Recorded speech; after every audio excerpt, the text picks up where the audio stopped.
Who are our greatest presidents? What lessons can the modern-day business leader learn from our 46 chiefs of state? Find out in this podcast series with Tom Fox and Richard Lummis to delve into the great and not-so-great presidents to mine their successes and failures for today's business executive. Today, we continue with our third part of our four-part series on George Washington. It's a little out of order because we're going to discuss both his role at the Continental Congress and his role presiding over the Constitutional Convention. I think these are really interesting examples of leadership skills in a very contentious setting. And one of the things everyone comments on is the quality of the American founding fathers in terms of intellectual capacity, leadership, and so forth. And for Washington to have become absolutely preeminent among them is kind of startling when you look at who he was dealing with. So what do you think about this, Tom?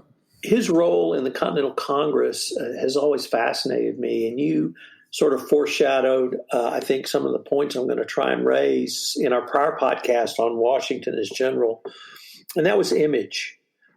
In the Continental Congress, I think he took a back seat in terms of not participation, but actually debate, certainly in writing. I was not part of the group that either drafted the Declaration of Independence or helped write any of the original laws set out by the Continental Congress. Yet he had a bearing, and more importantly, he wore his military uniform to the convention or the Continental Congress every day. Just to remind people, hey, I'm a military guy. That may have been some of the ambition we talked about in one of the prior podcasts, but also it really conveyed that he was a military expert. And it came down to a decision of who was going to lead the general of the armies, and that decision was between John Hancock and himself. John Hancock, this was before he became an insurance company.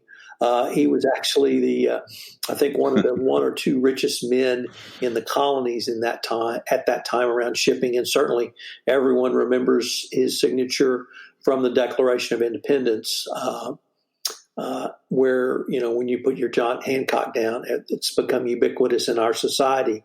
But he desperately wanted to be the general of the armies, and the Continental Congress, to their unending credit, selected George Washington to be the general over John Hancock, which probably would have been an unmitigated disaster. So, but we did that. The Continental Congress did that, I think, largely because of the way Washington projected his image and carried himself during the entire Continental Congress. I think I read he did not speak during the entire Continental Congress, at least in any of the formal sessions. He had a military bearing. He sat ramrod straight, and that had an effect on people. You mentioned also in a prior podcast his incorruptibility. I certainly think that was a part of it. He declined a salary during the entire time he was general of the armies. Part of that was because he was incorruptible. Part of that was he was one of the three richest men in Virginia because of his marriage to Martha Custis, who was married to one of the two richest men in Virginia before he died, and she became a widow. So he had great personal wealth, and that great personal wealth enabled him to forego any salary. The Continental Congress did pay his expenses, and if you ever want a fun read George Washington's expenses. But all of that, I think, led to the decision by the Continental Congress to make him the general of the armies, and I think the revolution would have turned out very different had that decision not been made. There are a couple of things that really struck me about his role there.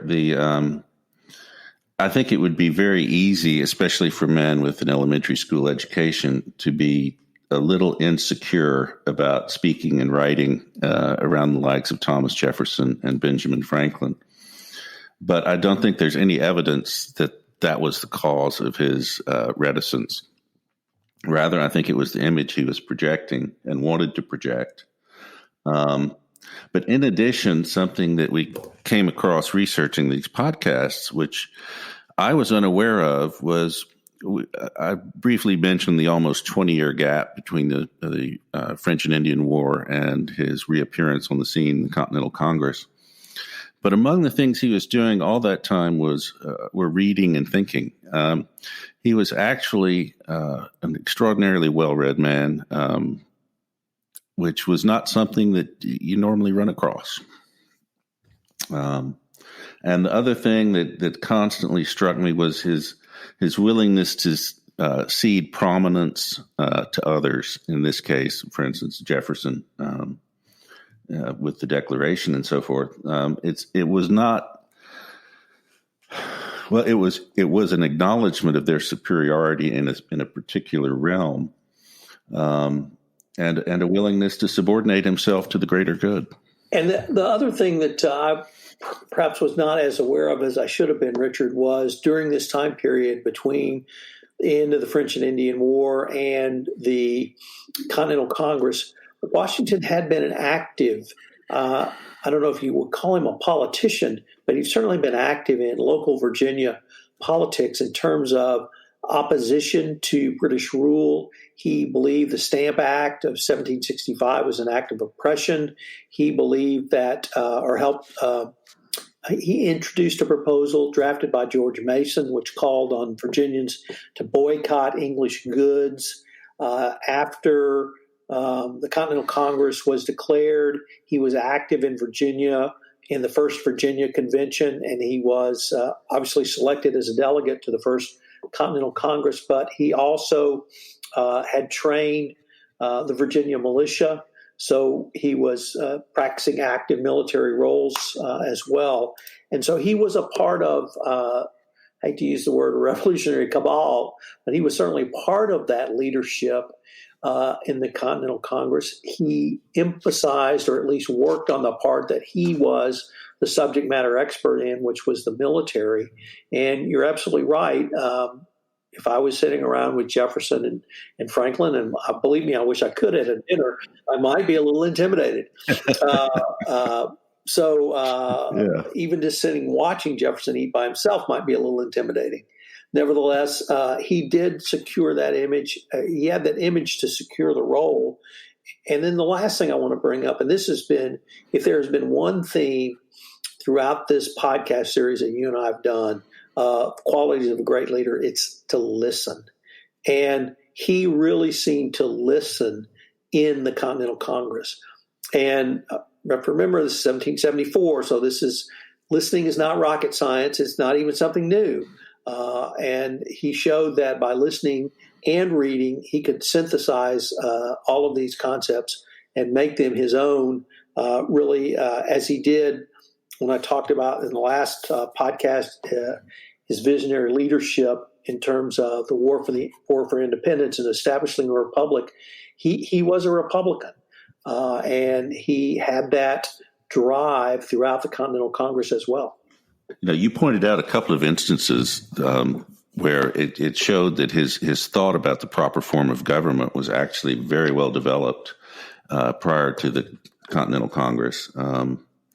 I think it was, of course, mainly influenced by the Roman Republic and the examples he personally admired most, probably Cato and Cincinnatus. One of the things I did not know was that all of his personal correspondence with Martha had been destroyed on his death, which deprives us, I think, of a great deal of insight into frank opinions about his historical peers and what was going on at the time. And I think that's a real loss to history. I would love to have seen that.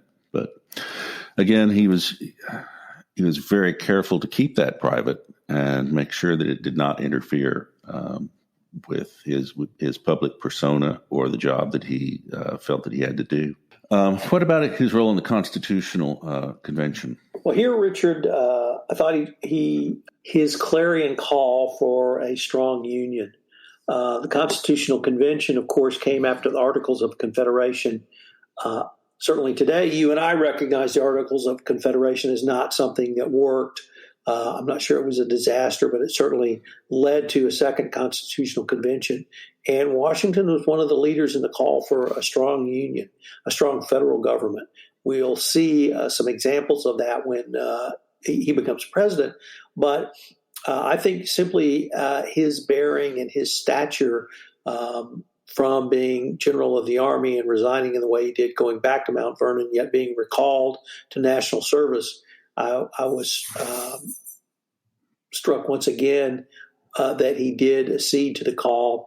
And to me, the clearest thing he brought to the Constitutional Convention was this clarion call for a strong union of the states. And I think the other thing that you'd mentioned about his role in the Continental Congress was even more pronounced here. In his role as presiding officer, he almost never spoke. He did not want to be identified with any particular faction. He apparently would speak out quite forcefully about his opinions within the Virginia delegation, but within the convention as a whole, he wanted to appear above that, and he did. And I think that's one reason he was so trusted.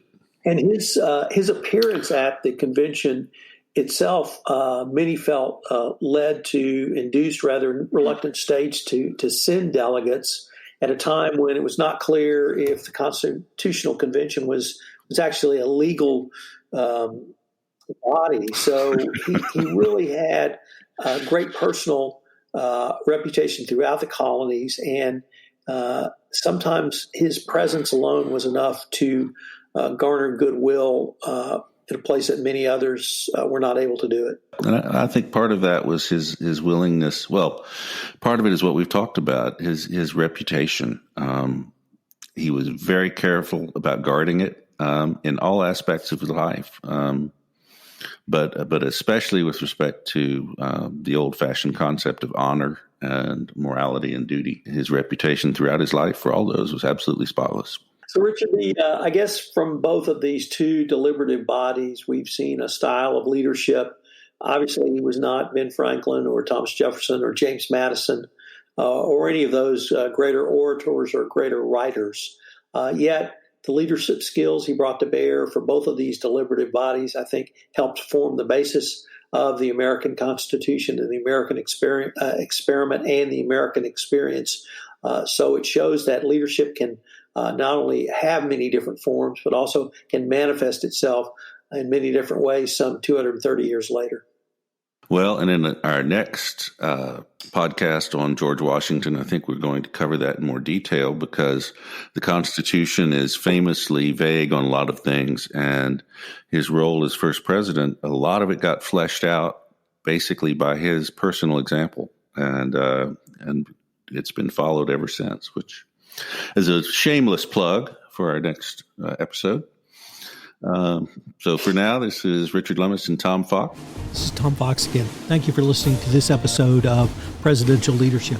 If you enjoyed this podcast, I hope that you will write us a review on iTunes, as it would help get the word out about this new podcast series focusing on leadership lessons from American presidents for the business professional today.